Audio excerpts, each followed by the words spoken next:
জয় হিন্দ, নমস্কাৰ, welcome to your channel defence study corner. আশা কৰোঁ সকলো ভালে আছে। আৰু এইটো ভিডিঅ'ত আমি চৰ্চা কৰিম যে APR আপোনাৰ ফাইনেল কাট অফ কি হ'ব পাৰে। APR ফাইনেল কাট অফ মানে ৰিটেনৰ ফাইনেল কাট অফ, ঠিক আছে। ভাইবাৰ কাৰণে কি নম্বৰৰ ভিতৰত যদি আপোনাৰ নম্বৰ আছে দেন আপোনাৰ ভাইবাৰ কাৰণে মাতিব, সেইটোৰ বিষয়ে আমি চৰ্চা কৰিম। এইটো নহয় আকৌ যে ভাইবা প্লাছ ৰিটেন প্লাছ ফিজিকেলৰ ফাইনেল এপইণ্টমেণ্টৰ কাৰণে কাট অফ বা ৰিজাল্টৰ কাৰণে কাট অফ কি হ'ব সেইটো কোৱা নাই। মই কৈছোঁ যে ৰিটেনৰ কাৰণে কি কাট অফ হ'ব, যোনটো পিছত আপোনাক ভাইবা পৰ্যায়লৈ মাতিবলৈ আপোনাৰ চান্স আছে বা আপোনাক ভাইবা টেষ্টলৈ অহা আপোনাৰ নামটো চান্স আছে, ঠিক আছে। সেইটো নম্বৰটো কি হয়, সেইটো মাৰ্কটো কি হয়, আই উইল ডিছকাছ এবাউট ডেট। আমি সেইটো বিষয়ে আজি ডিছকাশ্যন কৰিম।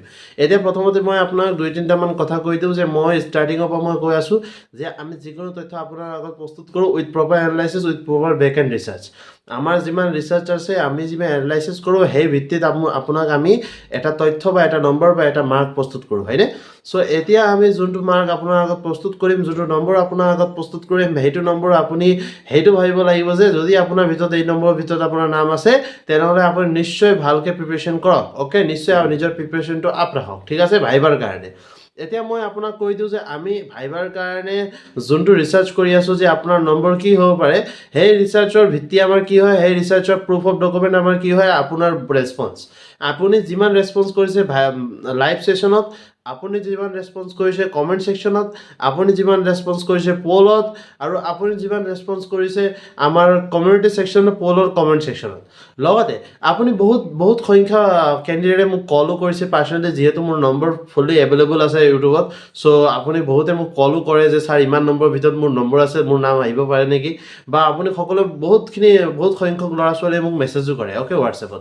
চ' সেইবিলাক যিমান ডাটা আছে চব ডাটাক যেতিয়া আমি একুমুলেট কৰোঁ, এটা তথ্য যেতিয়া আমি এক ছিংগল মাৰ্ক যেতিয়া আমি বনাবলৈ যাওঁ, তেতিয়া আমি যিকোনো নম্বৰ পালোঁ আপোনাৰ আগত সেই নম্বৰ কেতিয়া মই আজি প্ৰস্তুত কৰিম, অ'কে। চ' প্ৰথমতে মই আপোনাক কৈ দিওঁ যে এইটো কাট অফ APR কাৰণে হয়। অসম পুলিচ ৰেডিঅ' অৰ্গেনাইজেশ্যনৰ যোনটো পষ্ট আছে wireless operator and wireless technician, WOWT in communication, সেই পষ্টৰ কাট অফ কি যাব পাৰে। দুটা এপ্লাই হৈছিলে, দুটা এপ্লাই আমি কাট অফটো এই ভিডিঅ'ত আপোনাৰ আগত আমি প্ৰস্তুত কৰিম। প্ৰথমতে 2022 যোনটো এপ্লাই হৈছিলে 2022 চনত APR, সেইটো এপ্লাইৰ কাট অফ এইটো হ'ব পাৰে। মই আপোনাৰ আগত প্ৰস্তুত কৰি আছোঁ। URৰ কাৰণে ইট উইল গ' এৰাউণ্ড 32 to 36, অ'কে, 32 পৰা 36। OBC কাৰণে 30 to 35, অ'কে। তাৰপিছত STH আৰু ST প্লেইনছৰ কাৰণে, STHৰ কাৰণে আপোনাৰ যাব it will be around 28 to 32, 28 to 32 या 33, কেতিয়াবা বাঢ়িব পাৰে। আৰু ST প্লেইনছৰ কাৰণে অলপ বাঢ়িব 29 to 34, অ'কে। আৰু STৰ কাৰণে ইট উইল গ' এৰাউণ্ড 26 to 29, অ'কে। আৰু এবাৰ আপোনাক সকলোৱে কৈ দিব বিচাৰোঁ যে ফিমেল কেণ্ডিডেট যোন আছে 2022 চনৰ, সিহঁতে কি কৰিব, নিজৰ এইবিলাক যোনটো নম্বৰ আছে তাৰ সবচে লাষ্ট পৰ্যায়ত যোনটো আছে, ধৰক URৰ কাৰণে 32 হয়নে লোৱেষ্ট কাট অফ, তেনেহ'লে আপুনি তাৰ পৰা 2 নম্বৰ মাইনাছ কৰিব। OBCৰ কাৰণে 30, তাৰ পৰা 2 নম্বৰ মাইনাছ কৰিব, অ'কে। STHৰ কাৰণে 28, তাৰ পৰা 2 নম্বৰ মাইনাছ কৰিব, অ'কে।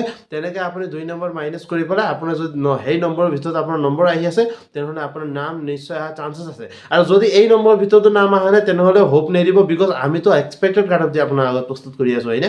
এইটো আমাৰ ৰিচাৰ্চৰ কাট অফ, এইটোতো ফাইনেল কাট অফ নহয়। ফাইনেল কাট অফত কি আপোনাৰ নাম আহিবও পাৰে, ঠিক আছে। চ' চান্সেছ আছে। চ' নিজৰ হোপটো নেৰিব, নিজৰ আশাটো নেৰিব। এতিয়া আমি কথা পাতোঁ 2023 চনত যোনটো এপ্লাই হৈছে ছেকেণ্ড এপ্লাই APRৰ, সেইটো কাট অফ যাব পাৰে URৰ কাৰণে 32 to 36, অ'কে। ছেম URৰ কাট অফ ছেম আমি ধৰিম, বিকজ আমি যিমান ডাটা পাইছোঁ একৰ্ডিং টু ডেট ডাটা আমি একদম এভাৰেজ ক'বলৈ গ'লে এপ্ৰক্সিমেটলি ছেমে পাইছোঁ, অ'কে। এতিয়া আমি যদি OBCৰ কথা কওঁ, it will be around 31 to 36, অলপ বাঢ়িব OBCৰ, অ'কে। এণ্ড ফৰ দ্য আপোনাৰ STH category it will be around 28 to 33, and for the STAP category it will be around 29 to 34, okay. And for SC it will be around 26 to 30, okay, 26 to 30।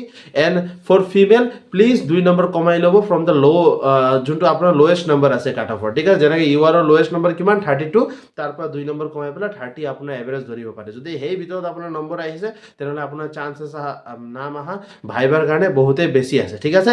আৰু আকৌ এবাৰ কৈছোঁ, যদি এইবিলাক number যোনবিলাক মই কৈ গ'লোঁ, এইবিলাক তথ্য যোনবিলাক মাৰ্কছ মই আপোনাক এক্সপেক্টেড কাট অফ কৈ গ'লোঁ, সেই যদি এক্সপেক্টেড কাট অফৰ ভিতৰত আপোনাৰ নম্বৰ অহা নাই তেনেহ'লেও নিজৰ হোপটো নেৰিব, নিজৰ আশাটো নেৰিব, বিকজ চান্সেছ আছে, হয়নে। এইটো আমাৰ এক্সপেক্টেড কাট আপ, আমাৰ ৰিচাৰ্চৰ কাট আপ, এইটোতো ফাইনেল কাট আপ নহয়। চ' টেনশ্যন কিহৰ, হয়নে? নিজৰ প্ৰিপেৰেশ্যন কৰি থাকক ভাইবাৰ কাৰণে, নিশ্চয় চান্সেছ অহা বহুত বেছি আছে ভাইবাৰ কাৰণে না। এতিয়া আপোনাক সকলোৱে কৈ দিওঁ যে we have launched an offline coaching, আমি অফলাইন কোচিং খুলিছোঁ বিশ্বনাথ চাৰিআলিত। আপোনাৰবিলাকে গৰীব বৰ্গৰ ল'ৰা ছোৱালীৰ কাৰণে, যোনবিলাক ল'ৰা ছোৱালী পইচা দি পেলাই বেছি হাই কষ্ট এডুকেশ্যন এফৰ্ড কৰিব নোৱাৰে বা এনেকুৱা কোচিং জইন কৰিব নোৱাৰে য'ত 5,000 বা 6,000 টকা দিব লাগে, চ' সিহঁতৰ কাৰণে খোলা হৈছে।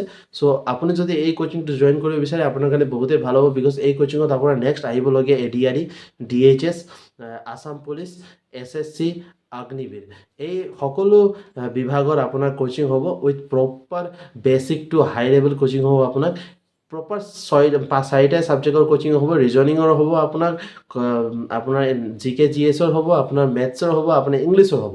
অন হাই ডিমাণ্ড আমি এটা ছাবজেক্ট আৰু এড কৰিব পাৰোঁ, ডেট ইজ ফৰ হিন্দী। যোনবিলাক কেণ্ডিডেট হিন্দী ছাবজেক্ট ল'ব ইন SSC যদি সিহঁতৰ ডিমাণ্ডৰ ভিতৰত যদি আমি বেছি ডিমাণ্ড আহি যায়, দেন উইল অলছ' টিচ হিন্দী, ঠিক আছে। চ' যোনবিলাক ষ্টুডেণ্টে কোচিং জইন কৰিব বিচাৰে, আমৰা আপোনাক সকলোৱে কৈ দিওঁ যে it is not online coaching, এইটো অফলাইন কোচিং হয় বিশ্বনাথ চাৰিআলিত। তো আপুনি বিশ্বনাথ চাৰিআলিত আহিব লাগিব। আৰু বহুতে এফৰ্ডেবল প্ৰাইচত কোচিং আমি খুলিছোঁ, 1,999, অনলি 1,999 ইজ দ্য প্ৰাইচ। আপুনি যদি কম্পেৰিজন কৰিব যায় XYZৰ আপুনি কোচিং চাব পাৰে, it will be above 4,000। Offline কোচিঙৰ বিষয়ে কথা কৈ আছোঁ, হয়নে? আহি পেলাই যোনটো আপুনি অফলাইন পঢ়িব পাৰিব অনলি 2,000 ৰুপিজ এডমিশ্যন ফিজত। চ' যদি আপুনি জইন কৰিব বিচাৰে, আপুনি যদি কোচিং কৰিব বিচাৰে, হয় মই নেক্সট টাইম মোৰ এক্সাম ইয়াতকৈ ভাল কৰিবলগীয়া আছে, এইবাৰ মই গাইড নাপালোঁ, মেণ্টৰ নাপালোঁ, আমাৰ নিচিনা মেণ্টৰ, আমাৰ নিচিনা গাইড আপোনাৰ লগত থাকিব। যদি আপুনি ভাবে যে হয় আমি আপোনাৰ লাইফত কিবা এটা আপডেট দিব পাৰোঁ বা আমাৰ যদি অলপ হ'লেও ইনপুটত আপোনাৰ কিবা এটা ভাল হ'ব পাৰে বা আপুনি নেক্সট এক্সাম আৰু ভালকৈ দিব পাৰিব, যদি সেইটো ভাবি আছে আপুনি, নিশ্চয় আপুনি আহক, আহি পেলাই জইন কৰক। বিশ্বনাথ চাৰিআলিত এডমিশ্যন অ'পেন আছে এতিয়া। আপুনি নিশ্চয় এইটো নম্বৰত কল কৰিব পাৰিব ওপৰত, এই নম্বৰত আপুনি কল কৰক, কল কৰি পেলাই এভৰি ডাটা আপুনি ৰিলেটেড এডমিশ্যন পাই যাব। এতিয়া আশা কৰোঁ সকলোৱে ভিডিঅ' চাই পেলাই ভাল লাগিলে, ভিডিঅ' চাই পেলাই ভাল লাগিলে ভিডিঅ' লাইক কৰক, চেনেলটো ছাবস্ক্ৰাইব কৰক। আৰু সকলোৱে কৈ দিব বিচাৰোঁ যে যদি আপোনাৰ নিউ মেম্বাৰ হয় DSP ফেমিলিৰ, #DSP ফেমিলি কমেণ্ট ছেকশ্যনত লিখিয়ে যাব। আজিৰ কাৰণে ইমানেই আছিলে। জয় হিন্দ, জয় ভাৰত।